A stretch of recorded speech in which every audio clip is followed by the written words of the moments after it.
बच्चों, आज मैं आपको एक स्टोरी सुनाने वाली हूँ और वो स्टोरी किसकी है? एक हाथी और एक छोटी सी चींटी। ठीक है। एक बहुत बड़ा जंगल था।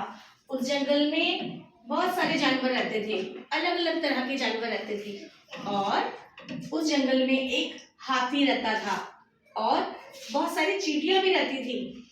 और ये जो हाथी था ना, ये अपने आप को किसी से कम नहीं समझता था। इस हाथी को देख के सारे जानवर जंगल के भाग जाते थे। ये जहां से भी निकलता था सबको डराता था। एक बार की बात है, क्या हुआ, एक पेड़ पर तोता बैठा हुआ था। ठीक है। हाथी राजा वहां से निकल रहे थे और हाथी ने तोते को देखा और हंसा। कहता, तू इतना छोटा सा तोता, तू मेरे आगे कुछ भी नहीं है, चल मुझे झुककर सलाम कर। तोते ने कहा, जी नहीं हाथी राजा, आप अपने लिए इस जंगल के बड़े राजा हैं, मेरे आगे भगवान हैं, मैं भगवान को सलाम करूंगा, मैं तुम्हें सलाम नहीं करूंगा। तो हाथी को क्या हो गया? हाथी को बहुत गुस्सा आया और हाथी ने वो पेड़ उखाड़ दिया जिस पेड़ पर तोते का घर था।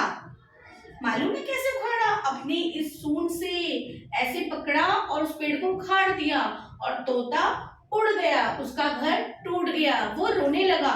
फिर थोड़ी देर बाद क्या हुआ, हाथी थोड़ा और आगे बढ़ा और वो एक तालाब के पास गया। हाथी को बहुत प्यास लगी थी।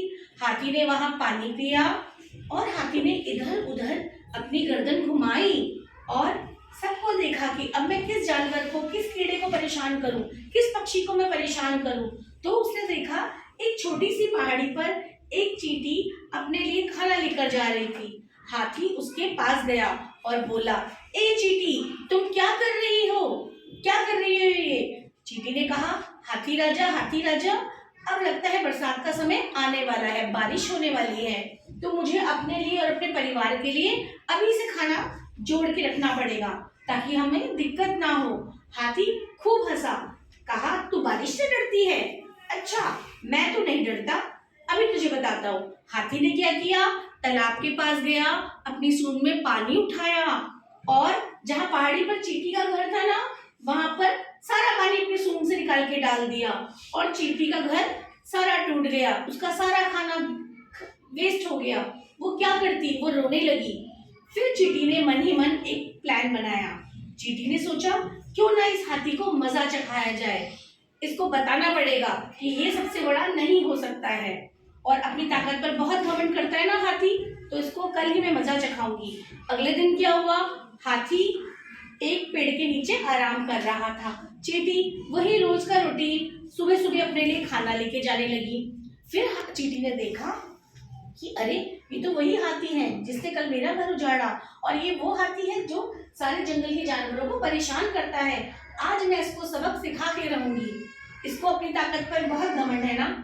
चींटी ने क्या किया, हाथी के पास चुपके से गई और हाथी की सूंड के अंदर घुस गई और क्या किया, जोर जोर से हाथी की सूंड को अंदर से काटने लगी और अपने डंक से उसको दर्द देने लगी। हाथी अचानक उठा, हाथी रोने लगा, हाथी चिल्लाने लगा, क्या हुआ, कौन मुझे परेशान कर रहा है, मेरे सूंड से बाहर निकलो, बाहर निकलो।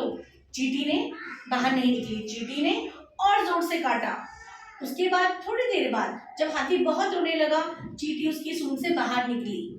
फिर हाथी ने देखा, अरे ये छोटी सी चींटी और इसने मुझे इतना दर्द दिया।